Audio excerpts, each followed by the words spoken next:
Chères auditrices, chers auditeurs, soyez les bienvenus pour ce dernier cours de l'année. Avant de dresser le bilan du voyage dans lequel nous a entraîné notre réflexion sur l'équité et l'histoire romaine du désir de justice, il est nécessaire d'éviter un dernier écueil, de faire face à une difficulté apparemment inextricable qui constitue à mon sens l'obstacle principal dans la compréhension de l'equitas romaine, à savoir son rapport avec l'epieikeia grecque.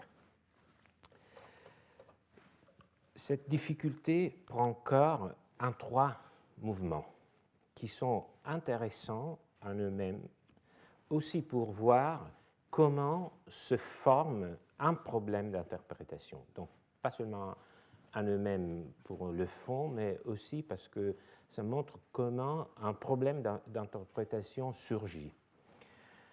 Premier mouvement.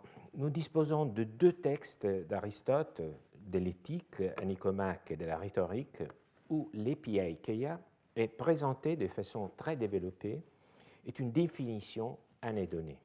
Ces deux textes présentent l'epieikeia comme l'adaptation de la règle générale au cas concret. Nous y reviendrons plus en détail, mais pour l'instant, il suffit de reprendre brièvement les mots d'Aristote dans l'éthique à Nicomaque. Chaque fois, dit-il, que la loi se prononce en termes généraux et que survient un cas qui ne rentre pas immédiatement dans la règle générale, il est alors normal, dans la limite du détail que laissent de côté les législateurs, que le juge corrige les défauts, c'est-à-dire par une décision qui s'adapte autant que possible à l'affaire traitée. C'est cela justement l'epieikeia. Souvent de nos jours, l'epieikeia, cette opération d'adaptation de la règle générale au cas concret, est qualifiée de justice au cas par cas. Si cette locution est assez répandue, en revanche, le mot epieikeia ne semble pas être immédiatement traduisible par un seul terme, français, ni en italien ou dans une autre langue moderne.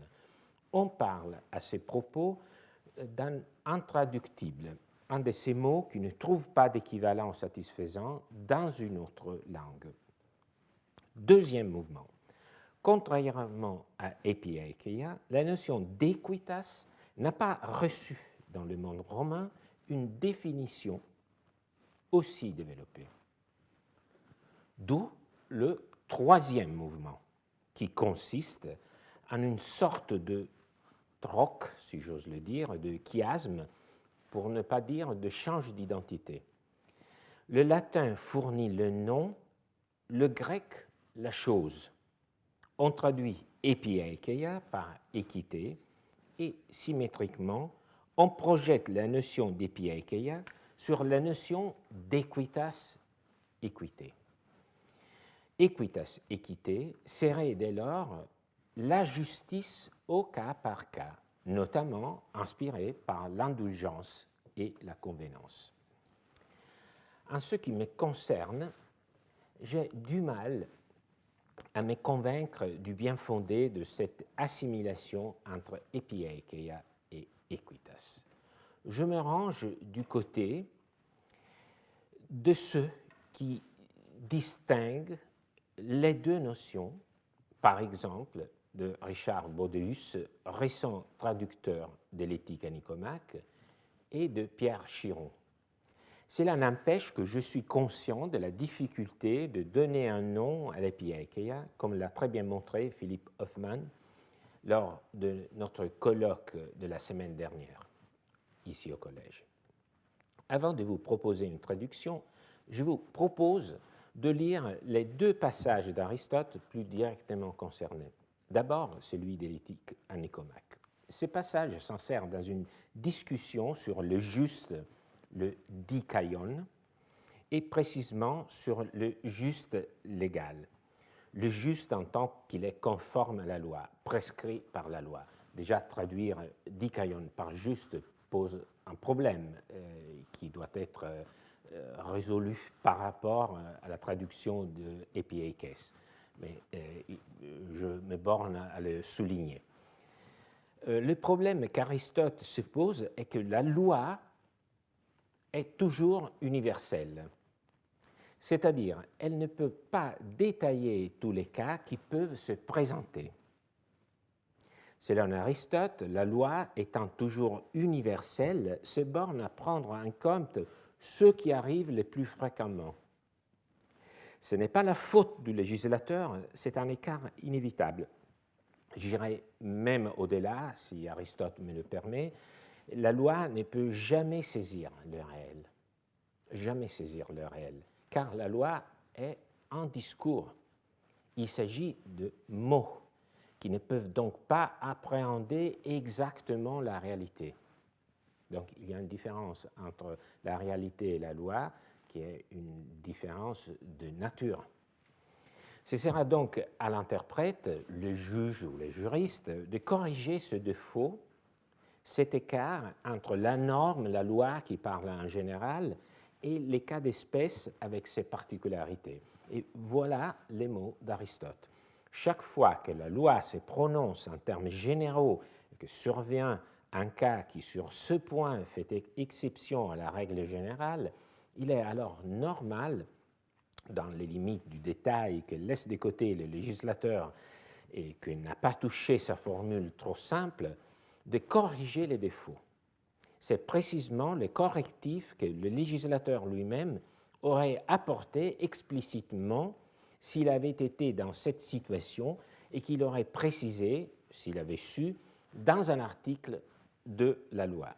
Et voilà quelle est la nature de l'épieikès, un correctif de la loi dans les limites où elle est un défaut en raison de son universalité, ce qui entraîne le besoin d'un décret, c'est-à-dire d'une décision spécifique. Aristote précise dans le même contexte cette idée en recourant à une métaphore, le cas particulier, ce qu'il appelle l'indéterminé, a un effet pour règle un outil, lui aussi indéterminé, tout comme la construction à Lesbos a pour règle le plomb. D'après la forme de la pierre, en effet, cette règle de plomb se modifie et ne reste pas identique. De même, le décret s'adapte aux affaires traitées. On ne sait pas trop ce qu'est cet outil de plomb qu'on utilisait à Lesbos. Pour nous, une idée plus familière serait, comme plusieurs savants le proposent, le mètre ruban de couture qui s'adapte à la forme du corps. Ici vient le point le plus délicat.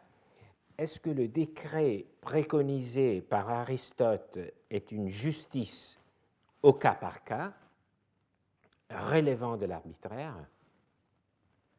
Non, pas du tout. Si nous revenons à notre exemple, le mètre ruban de couture donne des mesures qui sont toutes exprimées en centimètres. Donc, même s'il s'adapte à chaque morphologie, le mètre adopte pour toutes une même mesure. Il permet seulement d'être plus précis. Disons-le autrement, la loi elle-même, sans le dire, prescrit déjà la solution, comme le mètre contient déjà la mesure.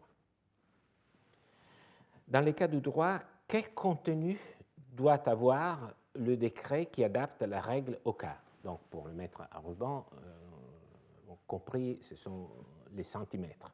Mais dans le cas du décret qui devrait s'adapter aux particularités, à la morphologie de la réalité, de quelle mesure doit le droit se servir, ou plus précisément, le juge, quelle mesure devrait-il suivre dans cette opération d'adaptation?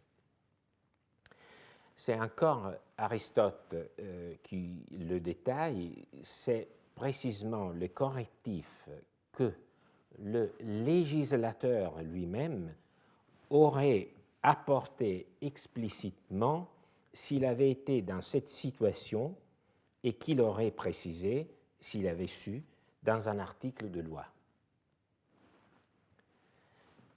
Cela revient à dire que la solution se trouve déjà dans la loi elle-même.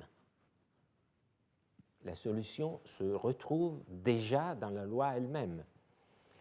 Ou en tout cas, cette solution découle de la même logique de la loi, du principe qui l'inspire. C'est une solution cohérente avec l'intention de la loi et du législateur.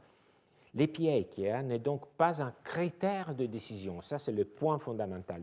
Ce n'est pas un critère de décision, l'epiaikeia, car les critères sont déjà dans la loi, ou ils sont cohérents avec la loi. Pratiquer l'epiaikeia consiste donc en une opération de correction, d'adaptation de la règle trop générale au cas singulier, sans pourtant trahir la volonté de la loi elle-même. L'exemple que propose Aristote, donc vous voyez que c'est parfois un peu difficile de se repérer dans des définitions assez abstraites, mais après, quand les métaphores ou les exemples nous sont donnés, nous pouvons mieux trouver notre chemin. Et ici, Aristote nous donne un exemple que je trouve très approprié. Ce n'est pas dans le même contexte de l'éthique à Nicomèque, mais il s'agit de la rhétorique. Il parle d'une loi qui punit celui qui blesse par le fer. Donc l'exemple, c'est une loi qui punit celui qui blesse par le fer.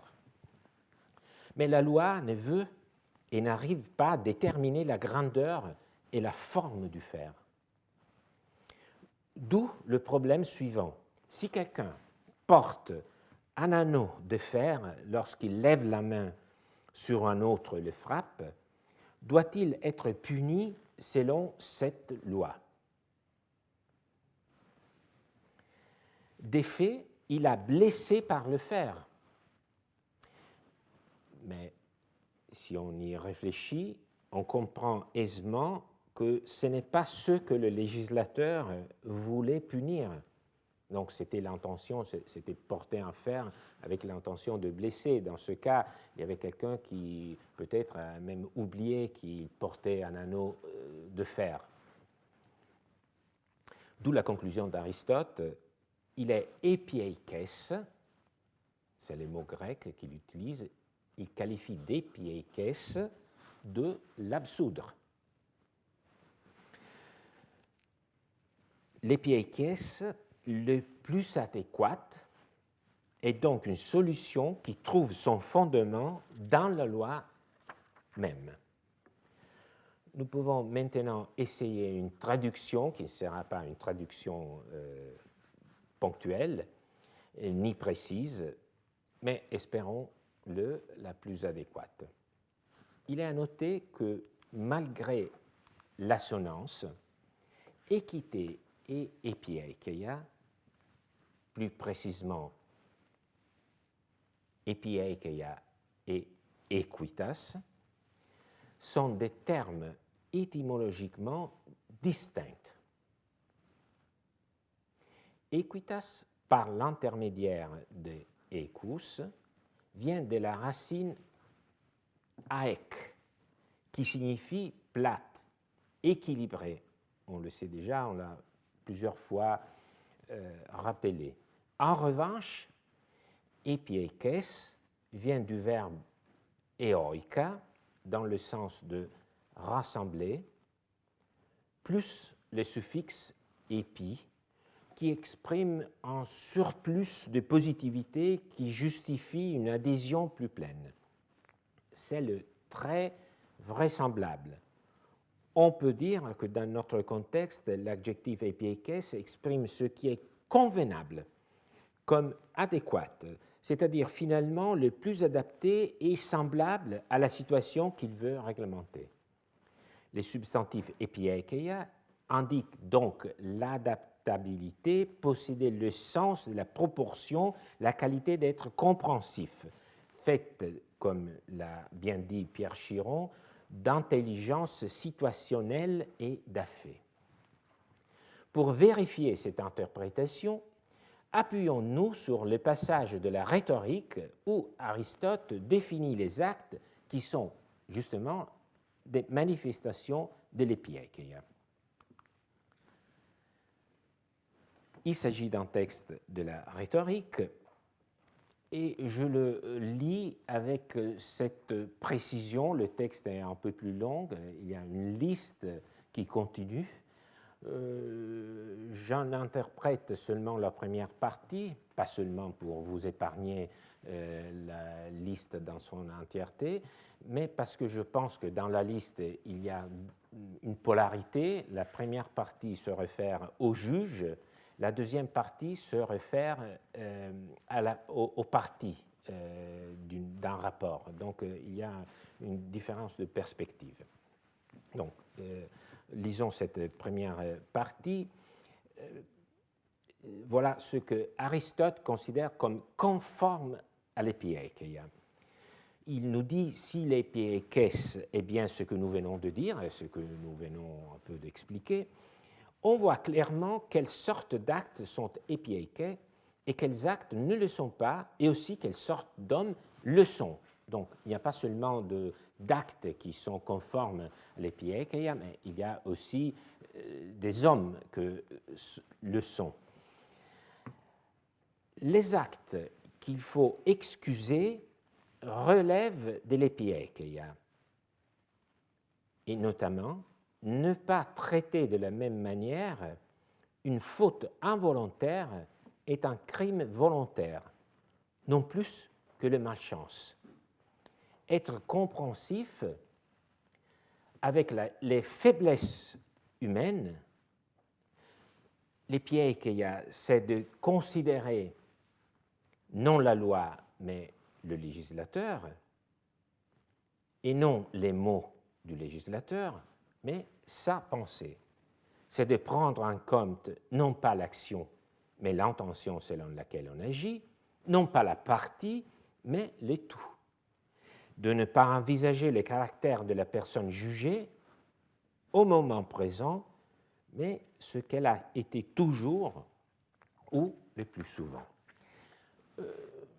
En lisant cette liste, je me suis dit, peut-être vous n'allez pas tout de suite comprendre quel lien il y a entre la définition que nous venons de lire de l'épieikeia dans l'Éthique à Nicomaque et cette liste de qualités, d'attitudes.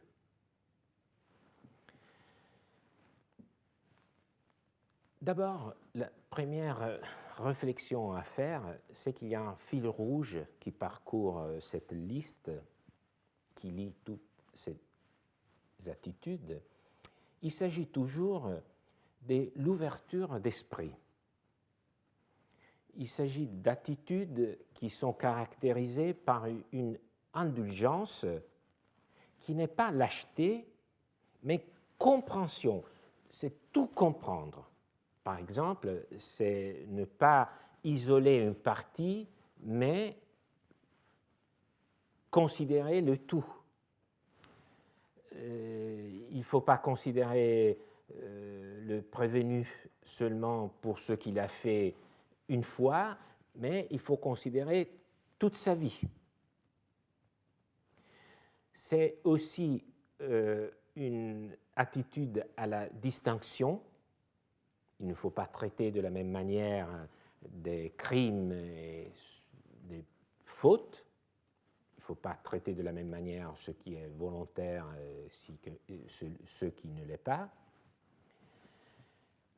Encore, il faut considérer non pas les mots de la loi, mais l'intention du législateur.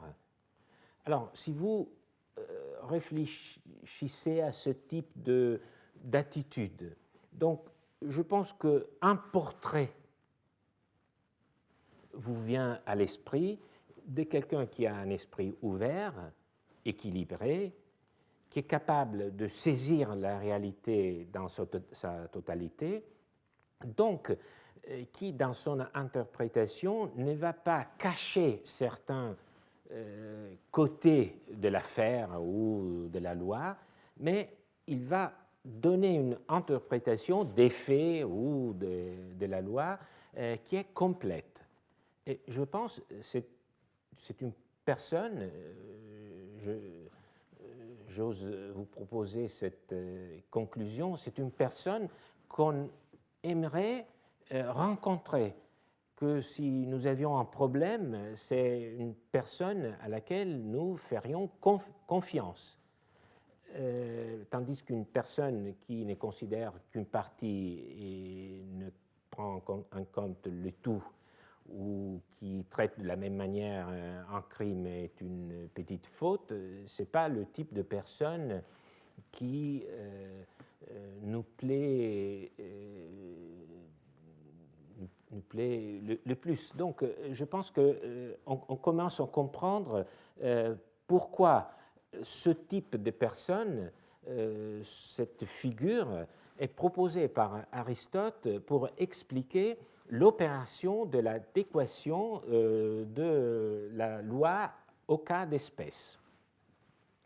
Et donc, pour progresser encore, je vous propose de distinguer entre l'équité et l'épieikeia en disant que l'épieikeia n'est qu'une directive d'interprétation de la loi, c'est une attitude face à la loi de l'interprète, tandis que l'équitas, c'est un critère de décision. Et donc, comme la loi est par excellence un critère de décision, la loi nous donne les paramètres pour trancher. Donc, vous voyez que l'équité est plutôt semblable à la loi par sa nature, il s'agit de critères de décision, tandis que l'épieikeia n'est que l'expression d'un certain nombre de directives d'interprétation de la loi. Donc il s'agit vraiment de deux notions qui sont complètement différentes. Je crois en avoir dit suffisamment sur ces points, sur ce dernier écueil, comme je l'avais nommé. Je me contente d'ajouter que la difficulté de comprendre l'équité dépend aussi d'un changement de fond, c'est-à-dire le fait qu'on a tendance souvent à identifier l'équité avec l'épieikeia. Cette tendance qui nous cache un peu la vraie signification de l'équité. Cela dépend non seulement de la difficulté d'interpréter les textes d'Aristote, mais je pense que ça dépend aussi d'un changement de fond. Le droit contemporain est un droit écrit. Donc, il a besoin de l'épieikeia. Il a besoin de cette opération d'adaptation de la règle générale au cas d'espèce. Le droit écrit a vraiment besoin de l'épieikeia. Le droit écrit est bien moins à l'aise avec une directive comme l'équitas, comme l'équité romaine, car l'équité romaine est elle-même normative. Donc, c'est presque une rivale.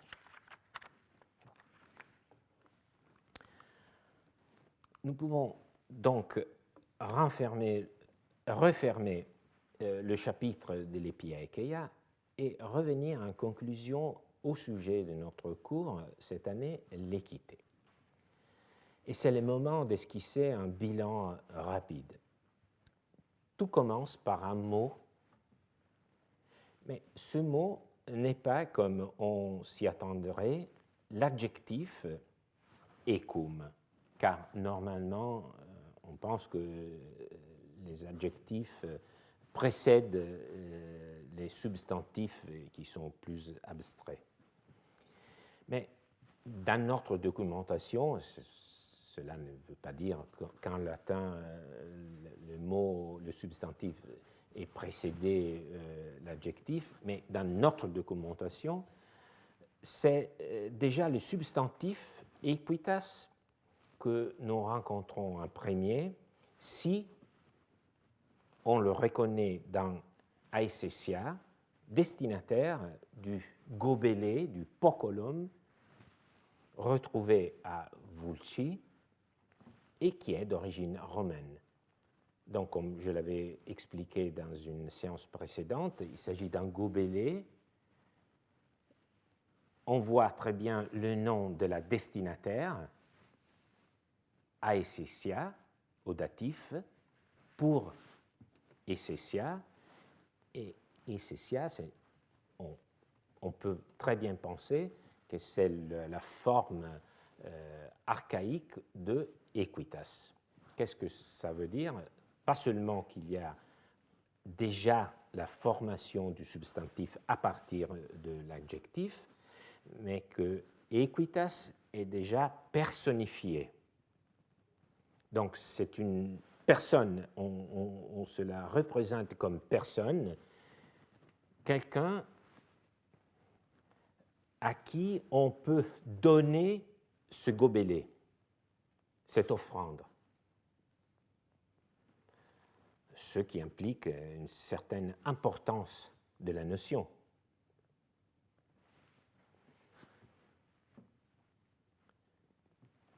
Quelle notion? Il y a deux grandes possibilités. Celle de lier equitas à la sphère de la justice ou à celle des poids et des mesures. C'est une alternative qui divise aussi les savants. Et probablement, comme l'a montré John Scheid dans le colloque qui s'est tenu la semaine dernière, il ne faut pas séparer nettement les deux champs. Cette divinité, equitas avec le majuscule, était pertinente pour les deux sphères. Il s'agit donc d'une notion qui regroupe toutes ces composantes, les mesures, donc le commerce, parce que les mesures servent à l'échange, et enfin l'administration de la justice. L'adjectif ecum est très présent dès qu'une littérature latine nous est parvenue. Donc, dans mon résumé, vous voyez aussi une sorte de progression chronologique. Donc, après la première occurrence d'équité, nous regardons maintenant les témoignages un peu plus récents, mais qui commencent avec le début de la littérature latine, donc 3e, 2e siècle avant Jésus-Christ. Dans ce contexte, le terme ecum, parce que nous ne retrouvons à ce niveau chronologique que l'adjectif ecum, dans ce contexte, dans ces occurrences, cet adjectif exploite les images mentales que nous venons de rappeler, notamment liées au poids et aux mesures. Et dans ces sources plus anciennes, ecum intègre avant tout l'idée d'égalité de traitement. Elle fait référence aussi au rapport nécessaire entre l'obéissance aux normes et leur connaissance. Donc, il faut qu'il y ait un rapport entre l'imposition d'obéir à des normes et la possibilité que nous avons de les connaître. Encore, je le répète, dans les sources latines du 3e, 2e siècle avant Jésus-Christ, dans Plaute, dans Terence, dans Caton. L'adjectif exprime le lien entre avantages et inconvénients, ce qui contient un principe plus profond, à savoir que dans une relation, personne ne doit tirer profit au détriment de l'autre. Il s'agit, comme vous le voyez, d'idées qui rentrent dans l'image mentale de symétrie dont la balance est le support. Et j'appellerai cette idée équité primordiale. Mais à un certain moment, probablement déjà au IIe siècle avant Jésus-Christ, l'idée romaine d'écum s'enrichit au contact de la philosophie et surtout de la rhétorique grecque. C'est un phénomène qui se déroule dans l'ombre où le laisse le manque de sources, mais qui nous apparaît déjà accompli autour des années 80 dans 2 manuels de rhétorique, l'un anonyme, l'autre du jeune Cicéron. Là, nous rencontrons ce qui me paraît l'aspect le plus important de l'équité. Et si vous voulez, de ma vision de l'équité. C'est-à-dire le fait qu'elle est insérée dans une anthropologie politique, une vision du monde. Les rhéteurs, mais aussi les philosophes et ensuite les juristes, partagent cette véritable anthropologie politique qu'ils appellent le droit de nature. C'est dans ce cadre que l'équité prend tout son sens, sans perdre son sens primordial. Donc, il ne s'agit pas d'une transformation complète. Les images mentales, les idées de fond sont maintenues, mais insérées dans cette vision plus large. Cette anthropologie veut qu'il y ait, à l'origine des relations entre les êtres humains, un noyau inné biologique. La société en tant que communauté d'intérêt, dit Cicéron, suivi par les juristes, née avec la tendresse des pères pour leurs enfants, se développe dans les liens du mariage et de la progéniture, puis coule insensiblement au dehors, s'étend aux parents par le sang, aux parents par alliance, aux amis, aux relations de voisinage, grandit avec le titre citoyen, se répand sur les nations alliées attachées à la nôtre, enfin est consommé par l'union de tout le genre humain. Donc une vision universelle.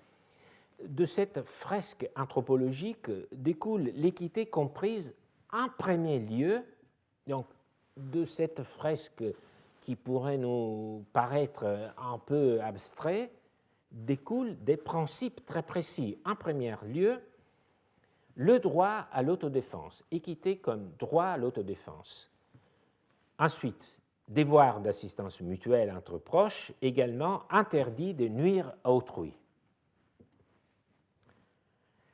C'est dans ce cadre que se déploie en deuxième lieu l'instinct inné à la gratitude et à la vengeance, d'où vient notamment l'équité de la punition, mais aussi l'équité de la reconnaissance.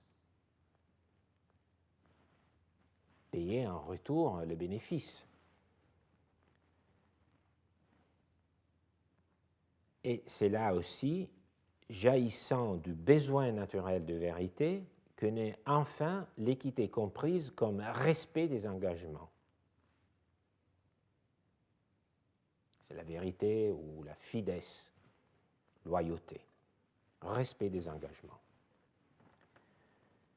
Cicéron lui-même distingue soigneusement ces 3 principes. Vous voyez cette citation, la mention du traité sur les devoirs. Et vous avez aussi vu qu'en deuxième lieu, il y a une reprise de la dikaiosune grecque sous la forme de la justice rétributive que j'ai explicitée, mais aussi de la justice distributive qui fonctionne par ailleurs plutôt dans le droit public que dans le droit privé dont nous nous sommes occupés.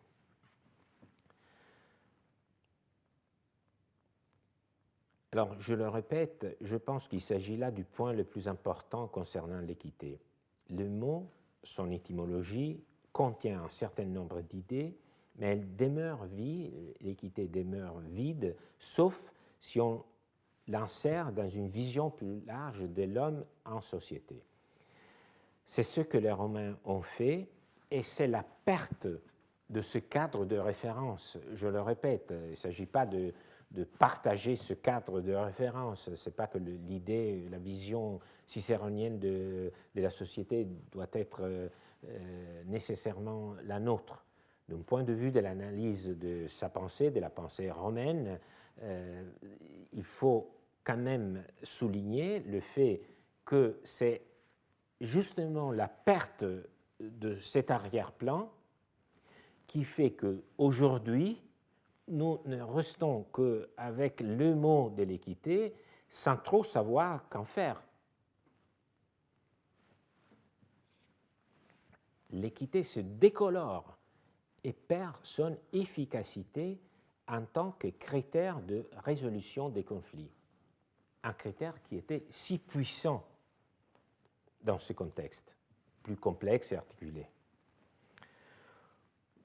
Alors, pour passer à la deuxième partie et finale de ce cours, et pour résumer ce que je viens de dire, par les biais de la voix des juristes romains, je vous propose de relire deux textes qui exploitent à la fois les images et les rapports entre équité au sens primordial d'équilibre et son insertion dans une vision du monde. Et donc, ce sera avec la balance et le navire que nous nous saluerons. D'abord, l'image de la balance. Dans un texte que nous avons déjà rencontré lors d'une des séances précédentes. Il s'agit d'un texte de Modestin. Modestin, un juriste romain, c'est le dernier des grands juristes, en dépit de son nom. Donc, il a vécu, à peu près, il a ouvré à peu près à la moitié au milieu du IIIe siècle après Jésus-Christ. Il nous dit que ce n'est pas seulement au nom de la dot qu'un mari peut être condamné selon ce qu'il peut faire, c'est-à-dire jusqu'à concurrence de ses facultés, mais aussi quand il a été convenu par sa femme sur la base d'autres contrats. C'est ce qu'établit une constitution du devin Antonin le Pieux. La logique de l'équité suggère qu'on applique cela avec une parfaite parité de la balance aussi à son épouse. Alors, si nous lisons ce texte avec attention, peut-être avec patience, nous voyons que le point de départ est le privilège de limiter la condamnation du mari jusqu'à concurrence de ce que ses facultés lui permettent dans le cas de la restitution de la dot. Donc, c'est le mari qui constitue la dot. À la fin du mariage, souvent, pas toujours, le mari, pardon, je dis que c'est le mari qui constitue la dot, c'est la femme qui constitue la dot. Donc, à la fin du mariage, souvent, pas toujours, le mari est obligé de restituer la dot. Donc, la femme peut demander la restitution de la dot et le mari peut être condamné à cette restitution. Et il s'agit ici justement de ce privilège dont il jouit de n'être condamné que jusqu'à concurrence de ses facultés. Mais comme Modestin nous le dit, une constitution, donc une norme issue d'Antonin le Pieux, a étendu ce privilège aux autres cas où le mari subit une condamnation à l'initiative de sa femme pour tout type de contrat. Donc, pas seulement dans les cas de la restitution de la dot, mais aussi dans d'autres rapports juridiques. Il peut se prévaloir de ce principe. Bon, il est clair qu'un juriste ne peut pas discuter ou s'opposer à une norme impériale. Et donc Modestin ne fait que nous informer de cette décision. Vous voyez, entre Antonin le Pieux et Modestin, une distance d'à peu près un siècle. Ça nous montre aussi, disons, la solidité du tissu normatif romain, parce qu'il y a un présent dilaté qui dure des siècles. Et le juriste Modestin discute d'une norme qui remonte à Antonin le Pieux. Donc cette norme est en vigueur.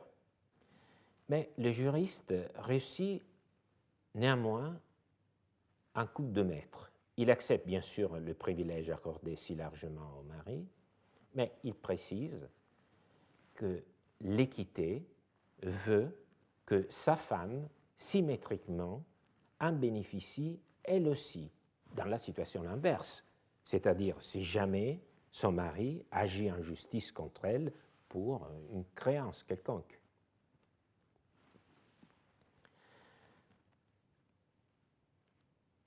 Donc Modestin utilise ici l'idée de parité, d'équilibre, l'écume dans son acception la plus élémentaire et forte aussi, pour rééquilibrer la balance. C'est une image, bien sûr, c'est l'image de la balance, parce qu'il l'exploite, il dit la logique de l'équité suggère qu'on applique cela avec une parfaite parité de la balance. Equalance, donc il y a la lance, c'est la balance. C'est un des rarissimes textes qui mentionne explicitement l'idée de la balance dans le digeste.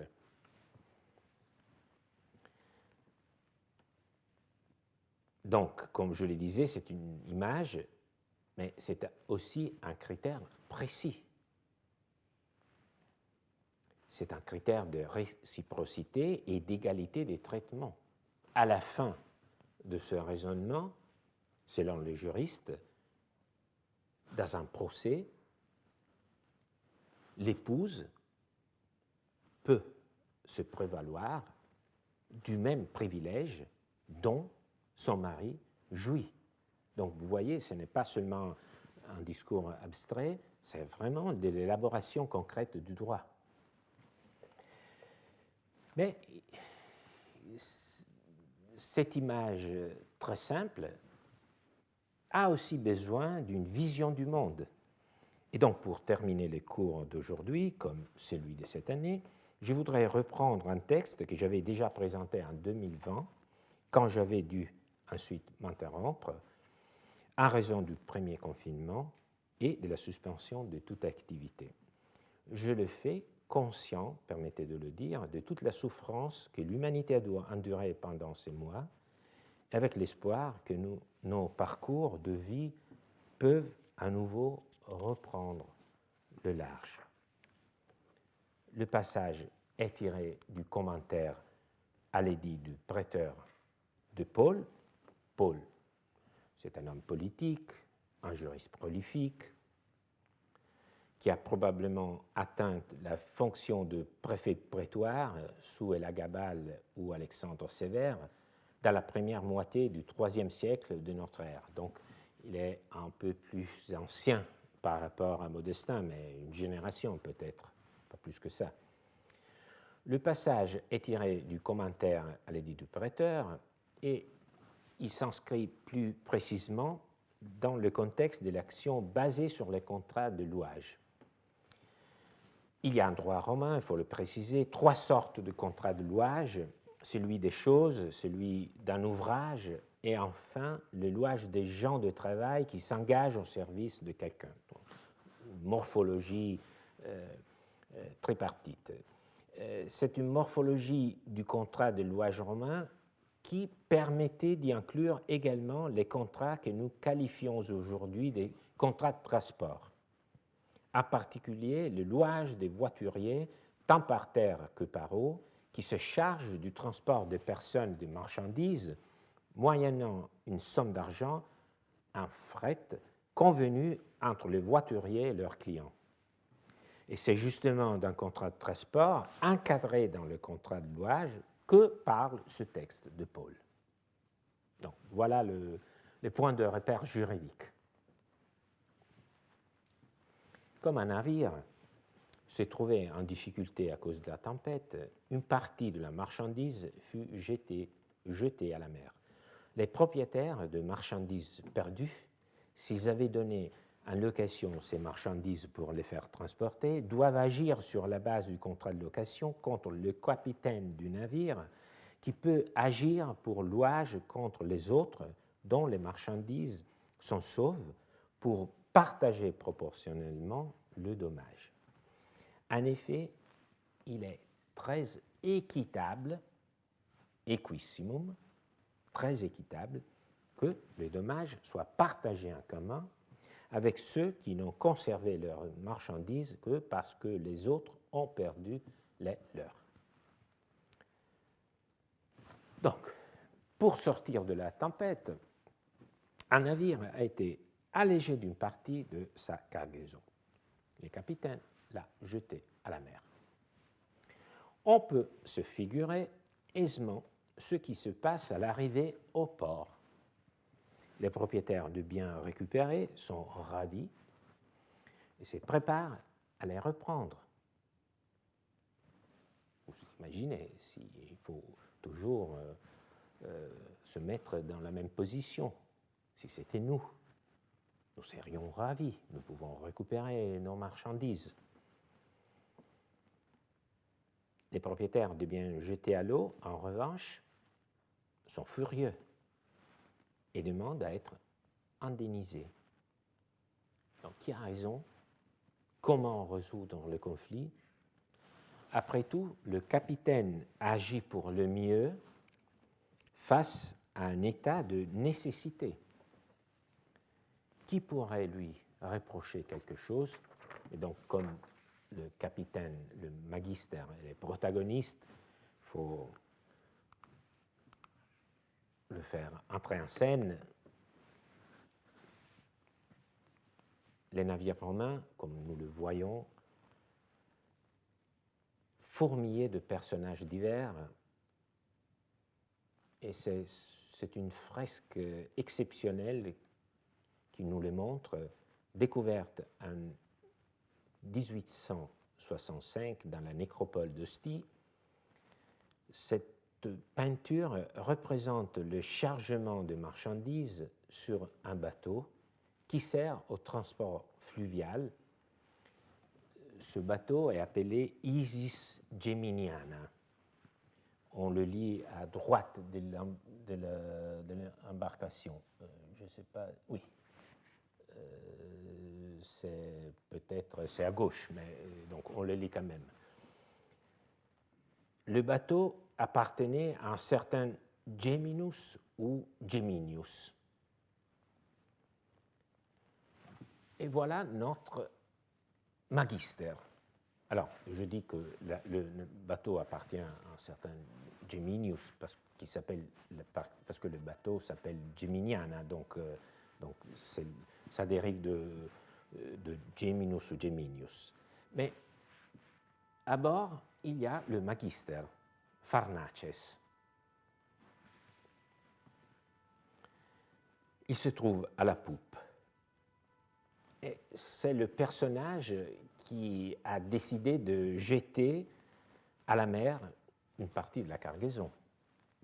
Mais pour l'instant, nous voyons le navire au port en train d'être chargé.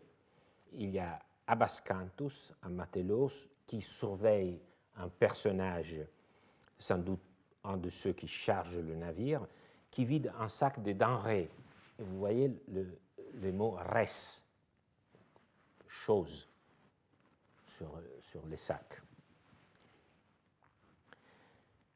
À la proue, un autre personnage assis près d'un modius sur lequel se trouve l'inscription Feci, j'ai terminé.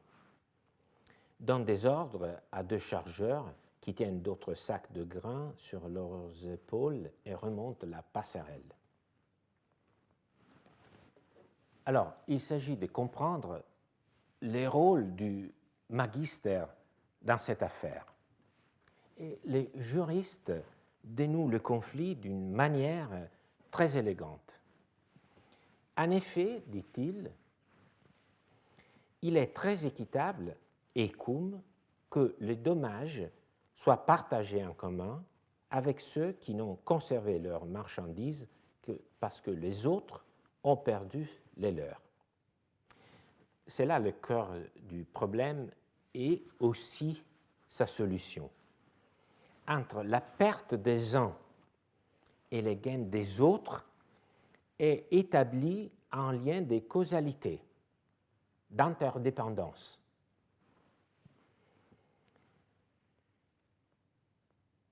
Cette imbrication nécessite de considérer la situation des uns par rapport à celle des autres. Et les déséquilibres, quand le navire arrive au port et le capitaine commence à le décharger, est évident. Les uns récupèrent leurs marchandises, les autres l'ont perdu, en tout ou en partie.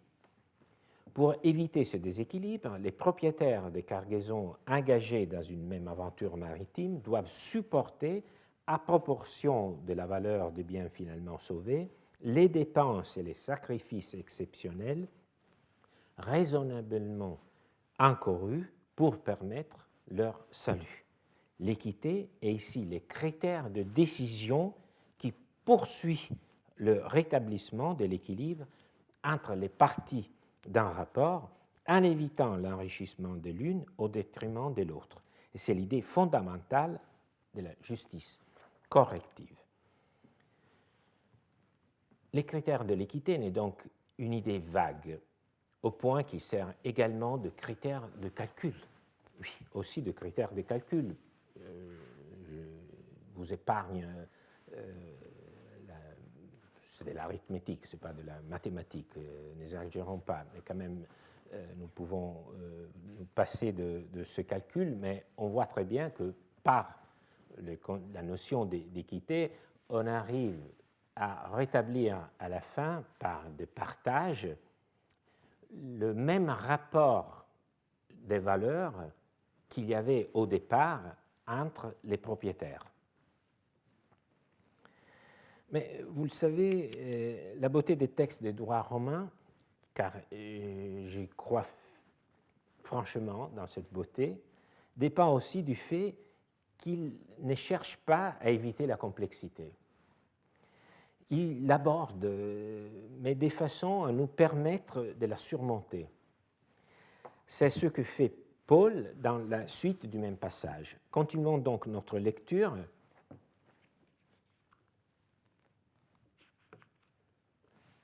Plusieurs marchands avaient chargé sur un vaisseau des marchandises de différentes espèces.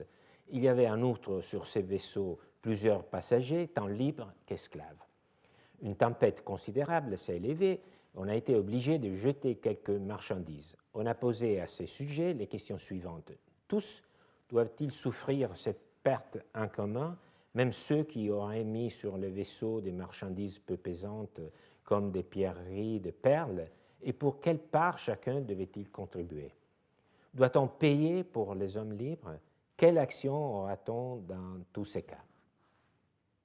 Alors, nous nous arrêtons ici, on va continuer, on va arriver très rapidement à la conclusion.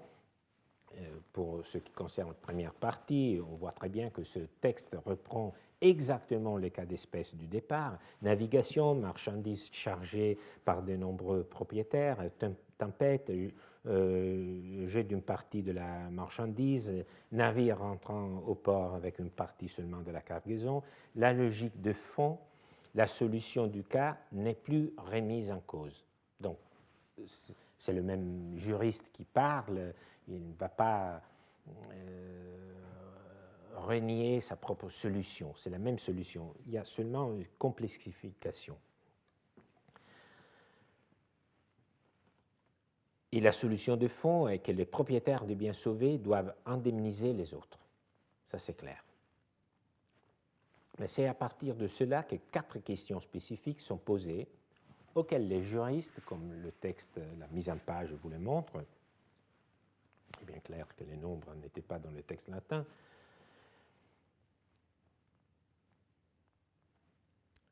le juriste répond à ces questions une par une et dans le même ordre. Question-réponse symétrique. Car les juristes aiment beaucoup la symétrie. Première réponse naît d'un doute que l'on peut bien comprendre. Tous doivent-ils souffrir cette perte en commun, même ceux qui auraient mis sur les vaisseaux des marchandises peu pesantes comme des pierreries, des perles? Bon, voyons, un éléphant, c'est bien différent par rapport à quelqu'un qui n'a apporté que de perles. Est-ce que le partage doit se faire de la même manière? Réponse. C'est une opinion constante que tous ceux qui ont tiré profit du fait que cette perte arriva doivent contribuer, parce que cette contribution est due par les marchandises qui ont été par là conservées. Alors là, il faut seulement souligner cette expression un peu bizarre, les marchandises seraient redevables du paiement, mais cela exprime toute la force de l'idée. Ces marchandises ont été sauvées grâce à la perte des autres. Donc, ce sont métaphoriquement les choses sauvées qui sont redevables.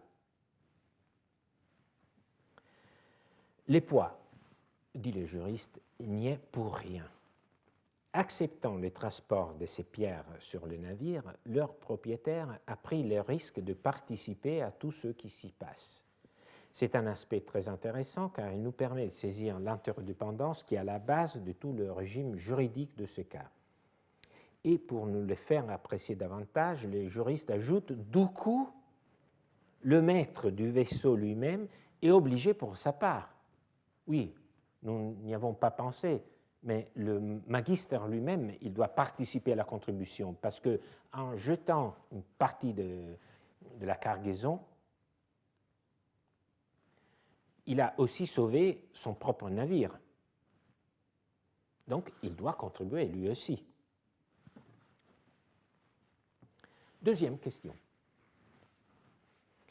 Pour quelle part chacun doit contribuer? Nous connaissons déjà la réponse. On doit faire la somme de toute la perte et la répartir à proportion du prix des marchandises qui restent. Troisième question est plus troublante. Et s'il y avait à bord du navire des passagers, des hommes libres et d'esclaves qui ont été sauvés, pour les esclaves, leurs propriétaires doivent payer en proportion de leur valeur, comme pour toute marchandise, car les esclaves sont traités ici comme de la marchandise. Pour les hommes libres qui sont saufs, rien ne serait dû. Mais pourquoi? C'est très simple, la liberté n'a pas de prix.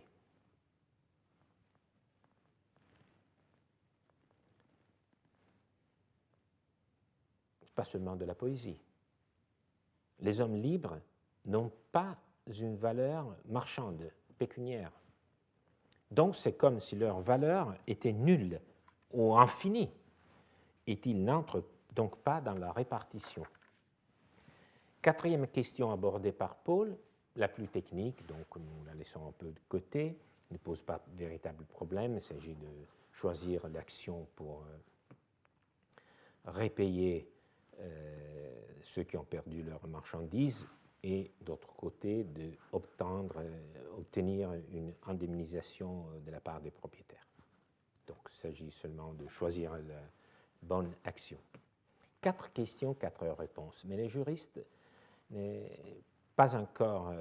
s'est pas encore lassé de jouer avec son sujet comme un virtuose qui ne se lasse pas de jouer son instrument ou un enseignant qui ne se lasse pas d'enseigner. On a demandé, nous dit-il, si on devait faire l'estimation des habits et des anneaux de chacun. C'est la question qu'on lui a posée. Et la réponse de Paul est qu'il faut faire l'estimation de tout ce qui s'est trouvé dans le vaisseau. C'est là nous le comprenons, car cette solution évite d'entrer dans des distinctions trop fines entre ce qui est personnel et ce qui fait partie des bagages. Vous vous rendez compte, les querelles qui surgiraient si quelqu'un pouvait soutenir que certaines marchandises n'étaient pas vraiment des marchandises, mais qui étaient des biens à lui, disons de façon personnelle. Donc on paye pour tout ce que l'on a avec soi, même pour les anneaux, et ce n'est pas une bague quelconque, c'est une bague du IIe siècle dont le chaton représente une femme à la balance et au cornes d'abondance. Donc, c'est l'équité, equitas.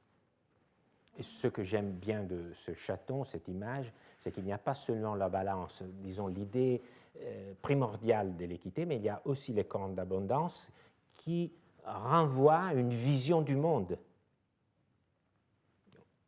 aux effets de l'équité.